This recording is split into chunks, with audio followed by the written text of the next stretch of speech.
gravação.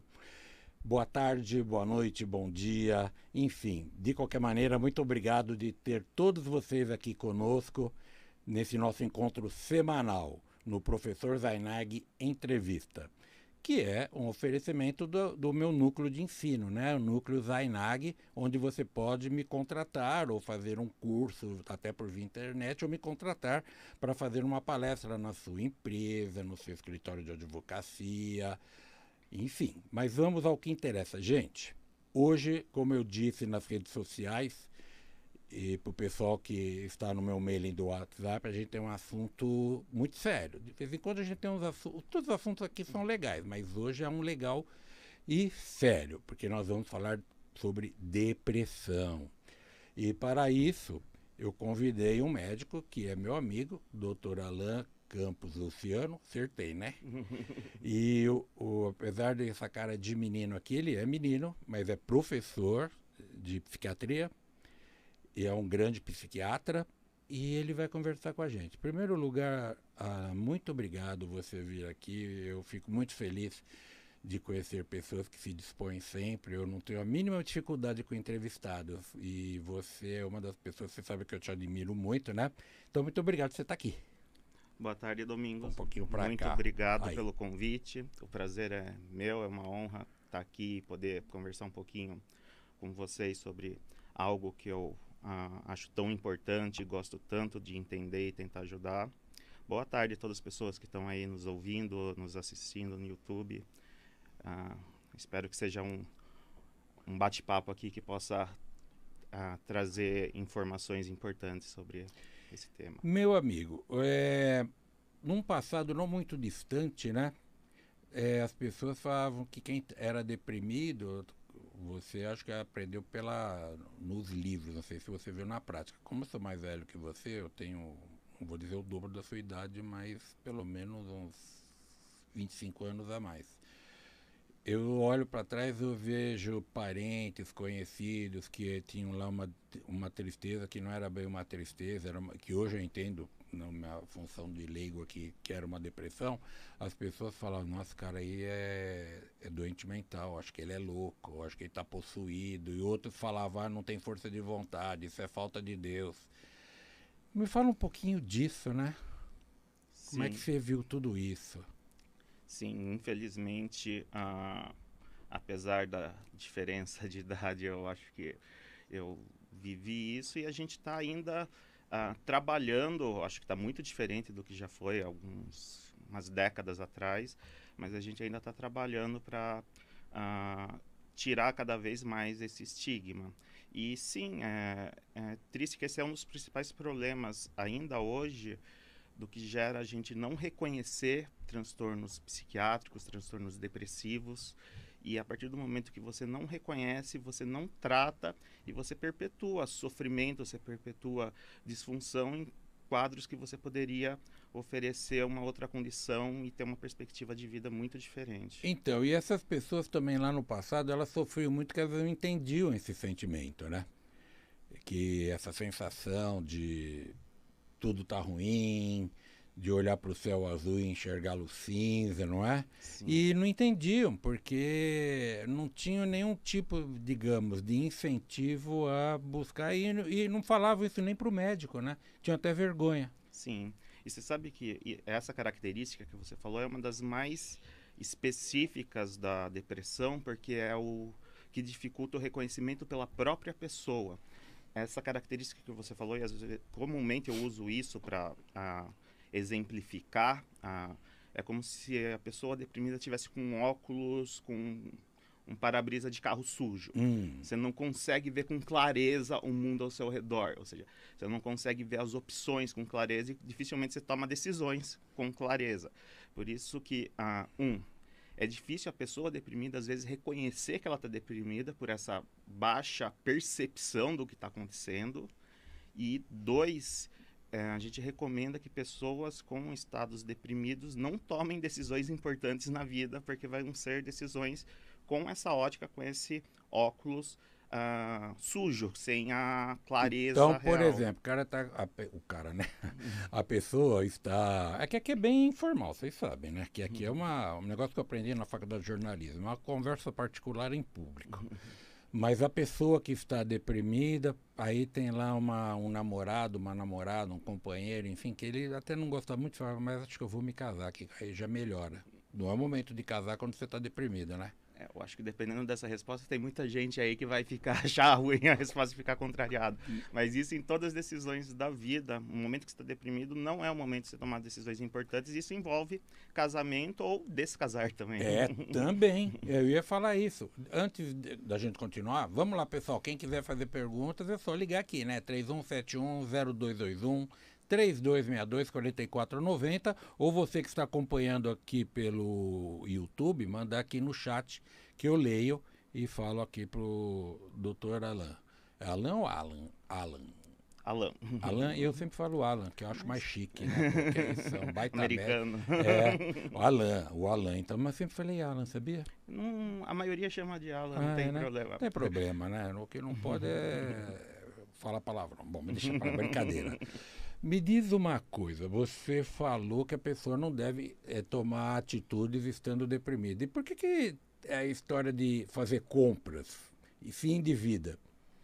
Aí tem algumas características importantes. Você olha um pouquinho para lá também, que o pessoal de casa quer te ver. Claro, claro. É um cara claro. bonito desse aqui, doutor. Né? Lá, o Doni está concordando.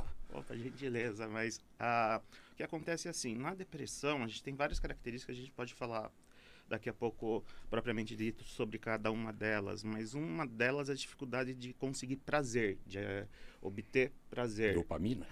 Dopamina principalmente, o sistema de recompensa, tudo mais. E o que acontece?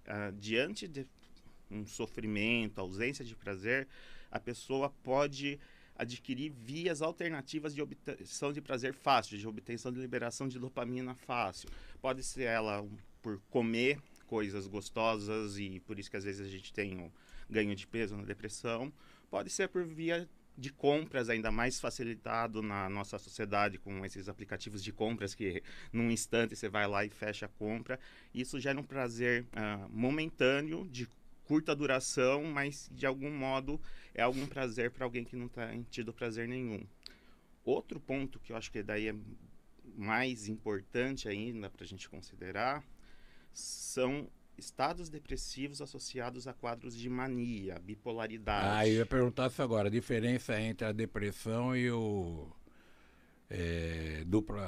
bipolaridade.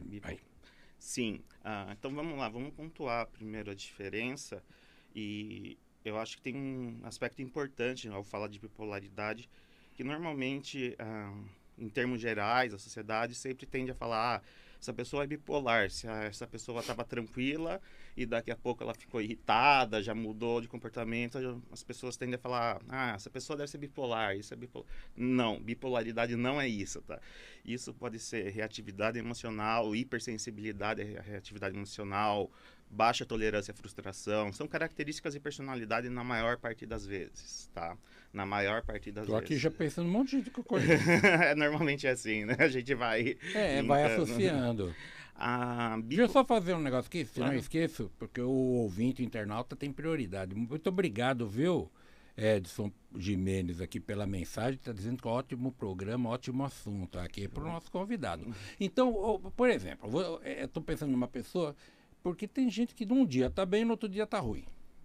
Isso será que é bipolaridade? Então, não necessariamente. A bipolaridade, a gente vai ter dois tipos que a gente chama tipo 1, tipo 2, mas enfim, envolve no mínimo uma alteração de humor de 3 a 4 dias e 7 dias na mania tipo 1. Eufórico. Eufórico ou disfórico, que seria uma irritação, isso. Mas é um estado de humor alterado um certo basal, pelo menos 3, 4 dias com essa alteração. Não é uma alteração normalmente de manhã eu tô de um jeito, à tarde eu tô de outro jeito. E aquelas que é no mesmo instante? Isso normalmente... Eu já vi gente que faz o seguinte, tá conversando com você aqui, pô, tá tudo legal. Aí você faz outro negócio, você volta, a pessoa já tá, como dizia minha mãe, já tá dando patada. Então, Isso normalmente tem a ver com características de personalidade, às vezes hipersensibilidade emocional, baixa tolerância à frustração. Vaidade? Vaidade, com certeza, envolvido nisso. Então Se teve ficava alguma bom, hein? coisa. Vaidade. A pessoa, pô, você tá. Eu tô falando, você gosta do seu paletó. Então, é só um exemplo. Eu falo, nossa, esse paletó aí é esquisito, né? Não sei, não gostei dessa cor. A pessoa já se irrita. Sim, normalmente são pessoas que podem tomar.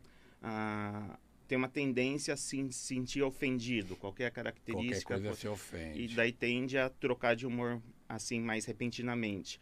E isso está mais ligado a traços de personalidade, transtornos de personalidade, do que propriamente dito a um transtorno bipolar. Na fase de mania, na bipolaridade, a pessoa pode ter hiperreatividade? Pode. Mas tem essa alteração de humor basal que dura um pouquinho mais de tempo. Então, para um diagnóstico de uma pessoa, assim, claro, a grosso modo, né? É, tem que ficar 3 dias de euforia. Não, 3 dias, você falou de. Euforia. Ele fica 3 dias de euforia, de 7, ele já mudou. Como eu não entendi bem. Quer dizer, entendi, mas Então vamos não lá. compreendi. É que A falha, lógico, é minha. Não, eu não entrei no mérito dessa divisão, mas assim, tem o que a gente chama de tipo 1, que seria o mais grave, e tipo 2, que seria, vamos dizer assim, menos grave a intensidade do sintoma. No tipo 1, normalmente é alguém que vai ficar mais eufórico, mais cheio de energia, o pensamento um pouco mais acelerado, mas ainda parece funcional, dorme menos do que o necessário, mas se sente bem, é diferente de insônia, é diminuição da necessidade do sono, e vai funcionando, mas por ele estar meio acelerado, ele acaba não terminando as coisas que começa, ele acaba assumindo muito compromisso e não dá conta, ou seja, acaba tendo prejuízo advindo disso. O tipo 1 é uma euforia muito grande que pode chegar à psicose. A pessoa pode achar que é reencarnação de Jesus, de alguma outra figura, que tem contatos com pessoas grandiosas, enfim. Daí normalmente tem uma característica um pouco Aliás, mais... é gozado, né? O cara tem só tem mania de coisa grandiosa que incorporou Cleópatra, Júlio César, Hitler ninguém incorpora. Isso que eu acho engraçado. E nem gerente de banco. Eu incorporei um gerente de banco aqui para fazer. Bom, deixa pra lá, vai. A Luciana Fujita mandando parabéns para você, para aqui, para a rádio, para todos. Ela é de Ibiporã, Paraná. Tá Obrigado. vendo? Então, a pessoa fica nessa euforia, aí a soberba, isso é muito comum, vai querer entrar em várias, na área do direito, entrar numa associação de advogado trabalhista, de presidente, de professores, de não sei o quê. Isso não tem nada de errado se ele der conta. E se ele não faz nada, ele para no meio, aí é que é o problema. Então, é exatamente isso. Ele acaba assumindo muitas coisas grandiosas e isso acho que faz interface com da onde a gente puxou o assunto das compras. Eu tive um paciente bipolaridade que em 3 dias ele deu PT em 3 Porsches. Nossa. Ele comprou um Porsche no dia, que já não tinha condições, tá? Que já é um dinheirinho mas daí razoável, o pensamento da pessoa, vai dar certo, amanhã eu vou ganhar esse dinheiro, vai igual dar no jogo. certo. E por acaso, pela ausência de risco, lógico que se expôs a velocidades que não são habituais, acabou batendo, no outro dia foi lá, comprou outro, é uma pessoa que tinha uma linha de crédito importante, ou seja... ele comprava Porsche parcelado ainda para bater. E Ou esses seja, carros geralmente é difícil fazer até seguro, né? Então. Só que a pessoa quando está nesse estado, daí esse estado já é o tipo 1, que é o mais grave, normalmente é o mais grave. Ela não tem freio, né? Ela não tem essa percepção, ela tem essa coisa grandiosa de que tudo vai dar certo. E quando você indaga, às vezes fala, não, minhas ações amanhã na bolsa vão valorizar, eu vou ter o dinheiro. Ou eu vou ganhar na loteria. Ela tem esse senso de que as coisas vão dar certo e ficam impulsivas e fazem compras, dívidas, comprometem patrimônio, enfim. Bom, voltar mais uma vez aqui, 3171-0221, 3262-4490. Aproveitem aqui para mandar perguntas para o nosso convidado de hoje, o Dr. Alain, que está falando sobre o tema depressão. Pois bem, qual é a diferença entre a depressão e a tristeza? Acho que isso é uma ótima pergunta. Obrigado. Eu acho que alteração de sentir, de ter sentimentos, variar o humor, faz parte de nós como seres humanos em reação ao meio ambiente e às nossas vivências. A tristeza tem duas características que eu acho importante. Ela costuma ser reativa e passível de modulação, ou seja, eu tenho um acontecimento... O nosso querido amigo em comum, que já não está mais entre nós, o Dr. Montezuma Pimenta, uma vez ele me disse uma coisa interessante. Ele falou, olha, a tristeza, quando o time da gente perde. Você fica triste, mas no fim você fala, bom, 2 dias depois ele ganha, você já ficou bem. É isso. Exatamente. A gente consegue, modular. Eu tô triste aqui pensando no meu time, daí Domingos vem, vamos jantar lá no More, vamos. Pô, você consegue modular o afeto e... você paga, mas...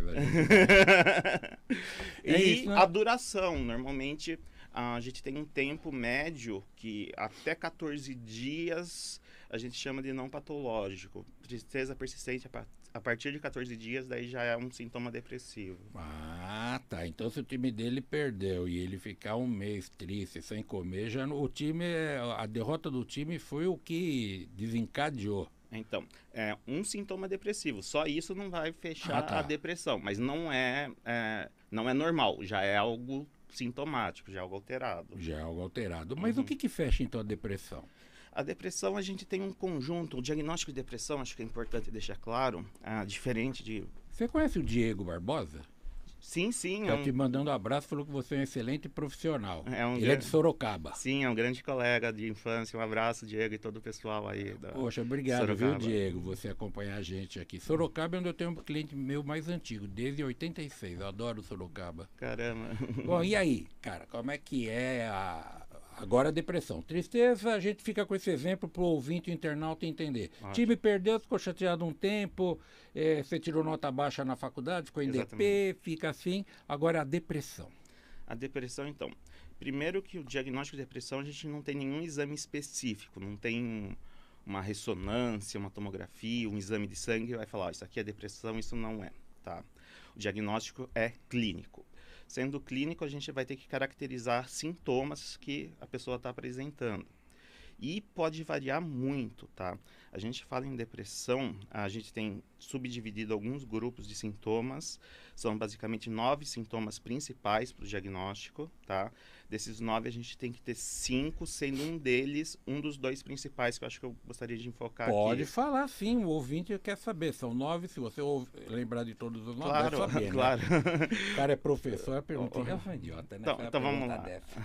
Mas diga, os 9. Os 2 principais, que um deles tem que estar presente, é o que a gente estava comentando agora há pouco, é humor deprimido, ou seja, uma tristeza persistente, mais de 14 dias, que não consegue modular muito bem, ou seja, o humor está lá embaixo. Não quer assistir TV, não quer tomar banho, não quer sair de casa, não chega tanto. Tristeza, uma atitude negativa frente ao mundo. Por exemplo, ele gosta de futebol, o time dele ganhou e ele não ficou feliz. Sim. Agora eu já não sou tão besta como eu falei. E o outro sintoma é o que a gente comentou um pouquinho mais cedo ainda, que a gente chama de anedonia, que quer dizer... Hedonia vem de prazer, sim, né? E A é o radical que diz não, ou seja, a incapacidade de sentir prazer. Ou seja, eu adorava tocar violão, faz 3 semanas que para mim não faz nem sentido tocar violão. Adorava ir jogar bola com os amigos, não tô afim mais, para mim não faz sentido, não gosto mais. Esses são os 2 principais sintomas, tá? Depois, a gente tem, normalmente, eu tô falando como eu ensino para os meus alunos. Sim, tá? Mas é isso que aqui a gente tá falando como regra o público leigo, e eu sou um deles aqui do público. A gente vai ter 3 sintomas que a gente pode chamar de psíquicos, tá? Um deles é uma visão, pensamentos negativos, depreciativos, sentimentos de culpa, de inutilidade, ou seja, você tende a achar que as coisas não servem para nada, eu me sinto culpado por aquilo, eu me sinto mal por aquilo, eu não tenho valor, enfim. Um segundo sintoma psíquico são pensamentos de morte e até de suicídio. Vamos fazer um break aqui, a gente continua. Não, nesse assunto, não é o break não tem... Aqui é direto. depressão e suicídio. Depois a gente volta, você me lembra. Como é que é isso? Não chegou nisso que é perigoso até a pessoa se matar. Sim, infelizmente sim. E a depressão está altamente relacionada ao suicídio, à ideação suicida, à suicidalidade, que é um dos grandes maus que a gente tem hoje. E se a depressão em si, como a gente vinha falando, é um tabu e a gente vem desmistificando nas últimas décadas, o suicídio é ainda mais, tá? Porque tem religião no meio, vai perder a vida eterna, a salvação, até religiões aí que as pessoas enterradas numa outra parte do cemitério para os suicidas, né? Sim, tem umas coisas culturalmente muito distintas em relação. E é simplesmente as pessoas na depressão no estágio ultra, plus, mega. Uhum. Não é só a depressão que leva ao suicídio, tá? Sim. Mas a maior parte dos suicídios estão relacionados à depressão, tá? Mas outros transtornos mentais podem levar ao suicídio e a ausência de transtorno mental pode levar ao suicídio. A gente tem alguns casos de famosos, mas enfim. Mas a depressão é um dos principais fatores de risco, sim. Por isso da importância de a gente identificar a depressão, procurar ajuda e tratar para prevenir também o suicídio, tá? Rapaz, a gente fica falando das coisas aqui, né? Aproveita, falou que eu estou precisando do geral aí do médico, eu estou muito triste por causa do Corinthians. Mas eu sou um otimista ainda. Para quem ficou 23 anos sem ganhar títulos, não é esse momento. Eu fico mais preocupado porque fui conselheiro lá, mas por outras coisas. Esse aí não veio ao caso. Mas gostei, tá bom, viu, Edson? Então, porque a pessoa também pode se matar. Eu esses dias assistindo um filme, o personagem lá, ele se mata, é um policial corrupto, quando descobrem que ele é corrupto. Ele falou, pra cadeia eu não vou. Deu-se um tiro na boca. Ele não é suicida. Ele não é suicida. Suicida é. Ele não estava deprimido. Não, ele ficou com medo de ir pra cadeia. Tem outros aspectos. Tem outros aspectos. Estudos variam dos mais conservadores para menos de 70%, 90%, 95% de algum transtorno mental nos suicídios, tá? Ou seja, tem uma grande faixa que tem, mas ao mesmo tempo isso corrobora que tem aí 5%, 10% no mínimo que não tem. Tá, mas uma grande parte ele a grande parte está envolvido. Não, quando eu falo essa taxa de 90, 95, eu estou falando de transtornos mentais em geral. Não só depressão. Mas a depressão é que Então, se eu não enganei aqui na conta, você estava falando do quinto. Certo. Então, a gente estava falando, acabamos de falar do quarto, que é os pensamentos em morte e suicídio. O quinto são alterações cognitivas que têm a ver com óculos embaçado. Óculos embaçado, dificuldade sujo. Para-brisa sujo, dificuldade de processar informações. Tem pacientes meus, às vezes professor, que fala, eu não conseguia ligar duas ideias no que eu estava fazendo no meu slide para dar aula. Ou seja, tem alterações cognitivas. Tem gente que tem dificuldade de memória, que às vezes não necessariamente é memória, é dificuldade atencional. A energia está tão para baixo que você não está prestando atenção, você não capta e isso vai se manifestar como se você não lembrasse de coisas. Ou seja, tem queixas cognitivas, tá?